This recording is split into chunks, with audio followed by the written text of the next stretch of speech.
Hello everyone, welcome back to my YouTube channel. आज हम लोग बात करने वाले हैं नीट काउंसलिंग के लिए एक बहुत ही इम्पोर्टेंट डॉक्यूमेंट हमारा व्हाट इज डोमिसाइल सर्टिफिकेट। तो सबसे पहले तो मैं आपको लिस्ट प्रोवाइड कर रही हूँ कि हम किस किस चीजों के बारे में बात करने वाले हैं। What is domicile certificate, how to apply for it, इसका एलिजिबिलिटी क्राइटेरिया क्या होता है, एंड कहाँ से इसको आप अप्लाई कर सकते हैं, किस चीजों में इसकी जरूरत होती है, क्या क्या डॉक्यूमेंट्स रिक्वायर्ड होते हैं इसके लिए। आज हम इन सारे टॉपिक्स पे बात करने वाले हैं। ठीक है,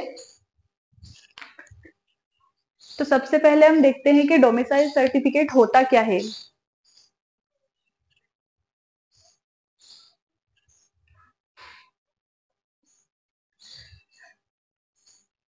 सबसे पहले डोमिसाइल सर्टिफिकेट जो है वो आपका एक ऑफिशियल डॉक्यूमेंट होता है जो आपको बताता है, आप कोई भी XYZ पर्सन को बताता है कि ये पर्सन जो है इस स्टेट से बिलोंग करता है, और ये आपको बहुत ही इम्पोर्टेंट होगा स्टेट काउंसलिंग में पार्टिसिपेट करने के लिए।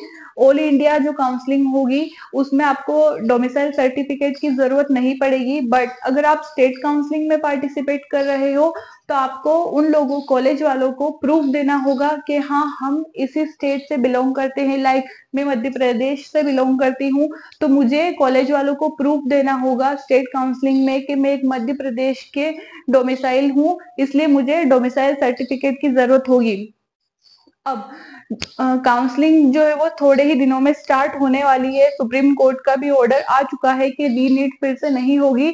सो होप आप लोगों ने जो आपका डोमिसाइल सर्टिफिकेट है वो बनवा लिया होगा। एंड अगर आप लोग ये सोचते हैं कि जैसे ही काउंसलिंग स्टार्ट होगी वैसे ही हम एक दिन में जाके डोमिसाइल सर्टिफिकेट बनवा सकते हैं, तो ऐसा नहीं होगा।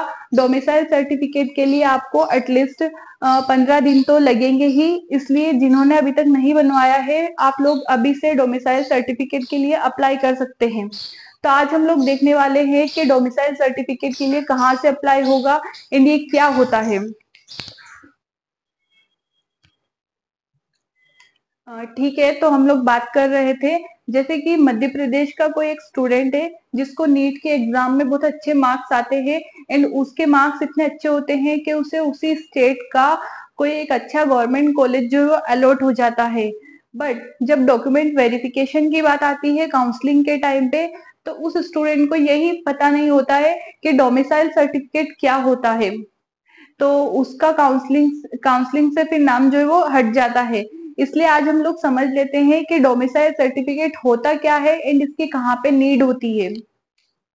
सबसे पहले हम बात करें तो जो डोमिसाइल सर्टिफिकेट है वो आपका एक ऑफिशियल डॉक्यूमेंट है जो प्रूव करता है कि आप इस स्टेट से बिलोंग करते हो। एंड डोमिसाइल सर्टिफिकेट का जो क्राइटेरिया है वो स्टेट टू स्टेट वेरी कर सकता है। मतलब बहुत सारे ऐसे स्टेट होते हैं या ऐसी काउंसलिंग भी होती है कुछ कॉलेजेस की जहाँ पे वो लोग डोमिसाइल सर्टिफिकेट आपसे नहीं मांगेंगे।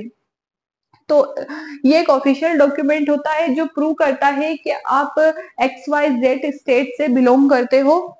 एंड इसको इशू कौन करता है? उस स्टेट की गवर्नमेंट, या फिर अगर आप किसी यूटी से बिलोंग करते हो तो वहां का एडमिनिस्ट्रेशन जो है वो उसे बनवाने में हेल्प करेगा। लाइक मैं मध्य प्रदेश की हूँ तो मध्य प्रदेश गवर्नमेंट द्वारा जो मेरा डोमिसाइल सर्टिफिकेट है वो इशू किया जाएगा। देन अगर हम बात करें कि डोमिसाइल सर्टिफिकेट की नीड क्या होती है, ये क्यों जरूरी है, तो ऑल इंडिया कोटा जो होता है 15% का, उसमें आपके डोमिसाइल सर्टिफिकेट की नीड नहीं होती है। बट अगर स्टेट काउंसलिंग हो रही है तो स्टेट काउंसलिंग में आपका 85% जो स्टेट कोटा रिजर्व होता है उसके लिए आपको डोमिसाइल सर्टिफिकेट की जरूरत होगी, एंड स्टेट काउंसलिंग में वो भी। एंड 15% जो आपका ऑल इंडिया कोटा है वहां पे इसकी जरूरत नहीं पड़ेगी।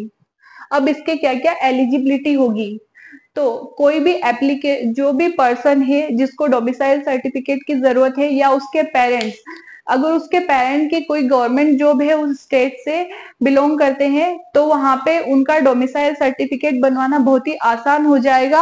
और अगर हम उस एप्लीकेंट उस पर्सन की बात करें जिसको बनवाना है, तो उसको उस स्टेट में एटलीस्ट 3 से 15 साल तक का उसका वहां पे रेसिडेंशियल होना चाहिए, मतलब 3 से लेके 15 साल तक वो उस स्टेट में रहना चाहिए, या फिर उस एप्लीकेशन उस पर्सन की जो है उस स्टेट या यूटी में कोई एक प्रॉपर्टी जो है वो होनी चाहिए। देन एलिजिबिलिटी के बाद अगर हम बात करते हैं कि डोमिसाइल सर्टिफिकेट के लिए अप्लाई कैसे किया जाता है, तो आपका ऑनलाइन एंड ऑफलाइन मोड दोनों में इसके लिए अप्लाई कर सकते हैं आप। देखते हैं कि ऑफलाइन मोड में सबसे पहले अगर हम बात करें कि ऑनलाइन मोड में कैसे, तो किसी भी ई डिस्ट्रिक्ट पोर्टल पे जाके वहां से आप इसको अप्लाई कर सकते हैं। अगर हम इसकी बात करें कि ऑफलाइन मोड में डोमिसाइल सर्टिफिकेट के लिए कहाँ से अप्लाई कर सकते हैं, तो आपका तहसीलदार office, revenue office, district magistrate office, citizen service corners या फिर रजिस्ट्रार और सब रजिस्ट्रार ऑफिस से आप इसके लिए ऑफलाइन मोड में अप्लाई कर सकते हैं। 10 से 12 दिन का टाइम यहाँ पे लगेगा अगर आप इसको ऑफलाइन मोड में अप्लाई करके बनवाएंगे तो। उसके बाद में अगर हम बात करें कि क्या क्या डॉक्यूमेंट्स की रिक्वायरमेंट होती है डोमिसाइल सर्टिफिकेट के लिए, तो 3 तरह के डॉक्यूमेंट्स हमको यहाँ पे रिक्वायर्ड होंगे। सबसे पहला है हमारा आईडी प्रूफ। तो आईडी प्रूफ में आप लोग आपका आधार कार्ड, पैन कार्ड, पासपोर्ट कुछ भी यूज कर सकते हैं। देन अगर हम बात करें एड्रेस प्रूफ में क्या होगा, तो एड्रेस प्रूफ में आपकी बैंक की पासबुक हो सकती है, आप जहाँ पे रहते हैं वहां के रेंट का एग्रीमेंट हो सकता है, रेंट एग्रीमेंट हो सकता है, या फिर आपके टेलीफोन के बिल्स वगैरह भी हो सकते हैं। उसके बाद में कुछ एडिशनल डॉक्यूमेंट्स होती है जिनको अगर आप ऑफलाइन मोड में अप्लाई कर रहे हैं डोमिसाइल सर्टिफिकेट के लिए, तो वहां पे जैसे कि तहसीलदार ऑफिस, तो वहां पे आपको ये डॉक्यूमेंट्स की जरूरत पड़ेगी। जैसे कि आपका बर्थ सर्टिफिकेट हो गया, देन आपके पासपोर्ट साइज के फोटोज हो गए, एक कोर्ट के द्वारा लिया हुआ एफिडेविट, तो ये सब डॉक्यूमेंट्स जो है आपको डोमिसाइल सर्टिफिकेट के लिए जरूरत लगेंगे। तो हम लोग अब बात करते हैं कि ऐसे स्टूडेंट्स जिनको डोमिसाइल सर्टिफिकेट की जरूरत नहीं होती है, तो हमने देखा था कि जो भी स्टूडेंट्स स्टेट काउंसलिंग में पार्टिसिपेट करते हैं उनको अगर 85% कोटा, स्टेट कोटा जो रिजर्व है, अगर उसका फायदा उठाना है तो उनको डोमिसाइल सर्टिफिकेट की जरूरत लगेगी।